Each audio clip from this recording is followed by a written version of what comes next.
everyone. Welcome to The Art of Influence, Writing in the Digital Age. I'm Emma. I'm Abby. I'm Vicky. And today we are here to just talk about we are all minors in professional writing, right? So just something that is important to all people in diverse fields.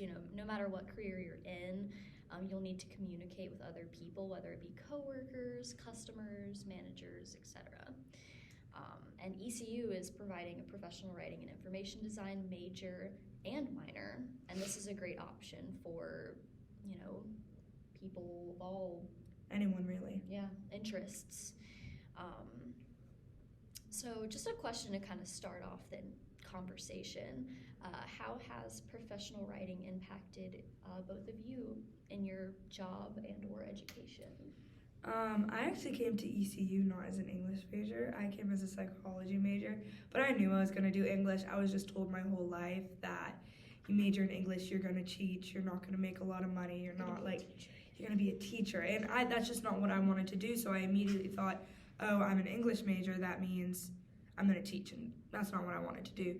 But as I looked more into it and I met with the fantastic advisors here at ECU, there was a lot of options, and one of them was professional writing and information design. And I think that suited me perfectly because all the classes that I had to take for that was something I wanted to do, like intro to publishing and editing. I want to do that.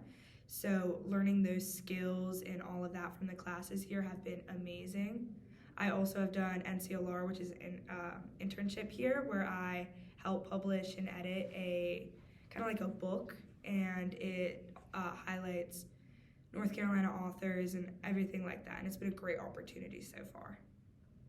Yeah, and the professional writing is also just a great way for English majors to have that business element to their degree, so you don't feel like you only have to teach or There's only have to. So many options that can come out of it that will help you, and it's like when you think of it, it seems like a one-track thing, like English, gonna do what everyone else does who's an English major, but really when you look into it, there's so much more offered. Yeah, I had a similar situation to Abby where I actually started out as a theater major, and I don't regret being in theater at all. I made some really great friends, and it was a great opportunity, but it was not for me. I love stories, and I love characters, and I love portraying characters, but I think I fit better into that side of like storytelling when it comes to like writing or like editing and publishing rather than like on the stage. And so I like did a lot of research into English and figuring out what I could do, because I also had people telling me that I was only going to be a teacher.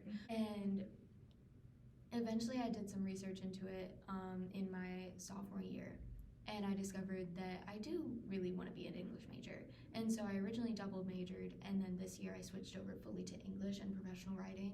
And I do think it's a great fit for me. I really want to go into the publishing industry, and like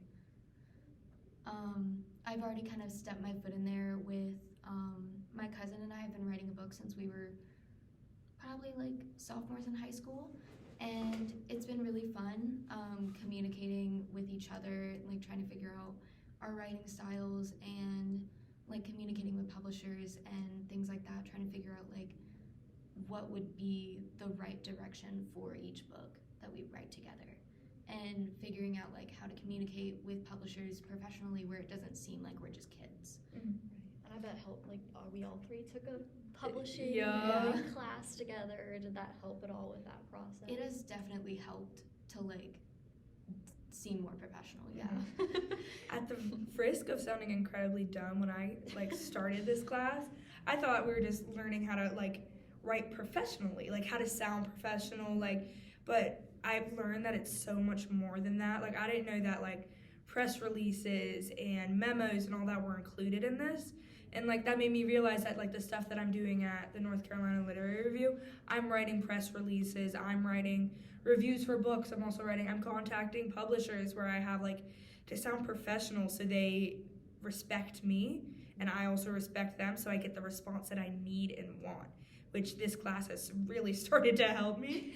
And especially with NCLR, I've been applying a lot of the skills that I've learned in there to NCLR, which is great.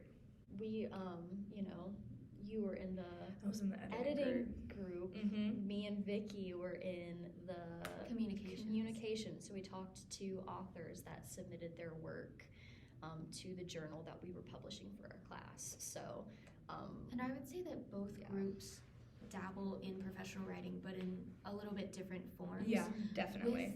With editing, you guys We would contact y'all. So we would contact the students within the class, in the groups, and because we would have to make sure everyone submit something in on a deadline, so we'd have to be kindly, hey, can you please submit this? We need to make sure that it gets in so we can edit it and whatnot. But we weren't communicating with students outside of the class for their work. We had no part of that. That was just you guys. And I feel like that process was because you had to put so much context into the emails, Yeah. especially when we started to email authors about decisions on whether their paper would be published in our journal.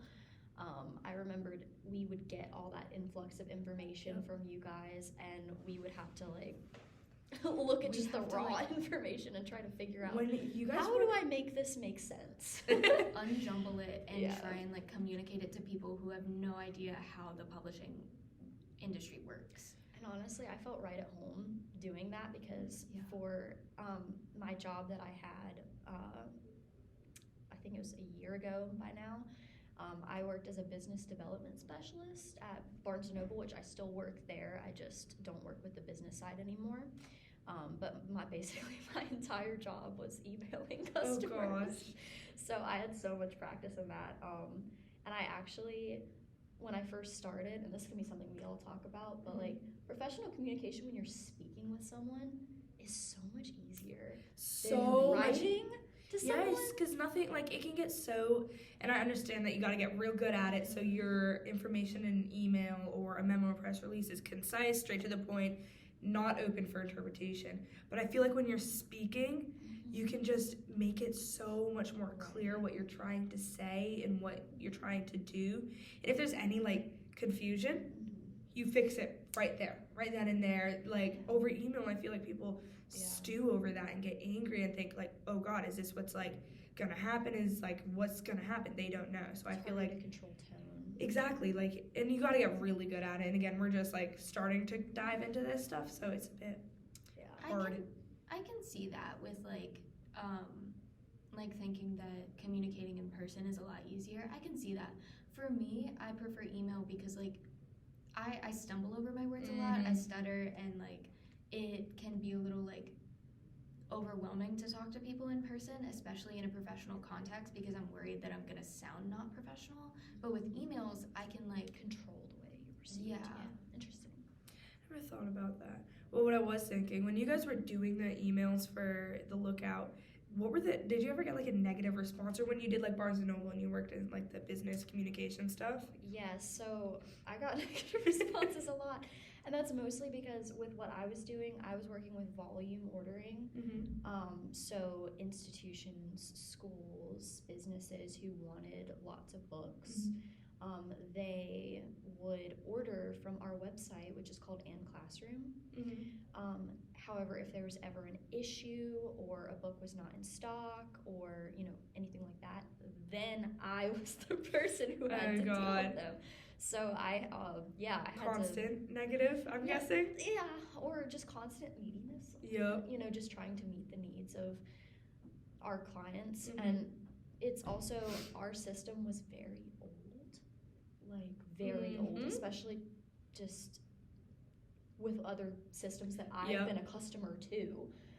So it was really hard to make our system seem desirable because our shipping took longer than Amazon would, or other things like that. So honestly, it was a lot of presenting yourself and trying to make their experience really smooth so that they'll do business with us. Yeah, I don't think I could do that. I like the behind the scenes, but not talking to anybody. Yeah, I would say with the Lookout, I think we only had 1 or 2 negative responses at best, and it was or at worst. But I would say that both of those were completely out of any of our control. It was primarily people being impatient Yep. rather than anything that we did on our end, whether communications, editors, anything like that, because everything, like, we gave everybody the information that they needed to know, but a lot of people think that publishing just takes a quick click and it's done. Yep. Do you remember how you responded to them? Because I think you responded to a lot of the negative ones within our group. Yeah, I think I primarily handled those because I don't remember exactly how I responded. I remember trying to appeal to like the nicer side of like, oh, I'm so sorry for the inconvenience, but like this is kind of how publishing works, where it isn't just super quick. We have to go through multiple teams and we have to have people review it, and then we have to send it back to you to get like edited, because we don't want to change the meaning of your work. So we're going to give you advice on how we think you should edit it, and then you do that, you send it back, and then we look into publishing it, because it's a long process. And yeah, it's not what you expected, and I apologize, but like Yeah. That's what I liked about my position in that, is that I would tell y'all like, oh yeah, this person got rejected. Here you go. And I had to do nothing about it. And I loved that. that was the most terrifying experience, is having to reject all those people. Luckily we had like a set like thing where we only had to like insert their name. But then you would have like certain people who would email back and ask why. We did have like a couple of those, right? We had one that we emailed them being like, hey, sorry you got rejected, here is like all the reasons why, and he responded back, why'd I get rejected? And I was like, I'm sorry sir, I don't know what to say. I remember also that Dr. Kane repeatedly said, make sure like these people can apply next year. Like it was just like too much to handle at this given time, because we were on a mega time crunch in that class. Yeah. So I feel like it's pretty clear if they got in the little papers that we would have to write of everything good and everything bad about. I think that was also one of the first classes where I had to really worry about communicating with other like coworkers or students who were in the same position as me. Yeah. It's actually a lot easier than like responding to someone with just like pure information. Yep. From a professional standpoint. Yeah. All right. Thank you guys so much for joining us. We just really wanted to talk about why professional writing is important for English majors, minors, but also why it's important for everyone else, and the skills and stuff that you will gain from knowing it is just great, and it will help anyone. Thank you guys so much for joining. The art and influence of writing in the digital age.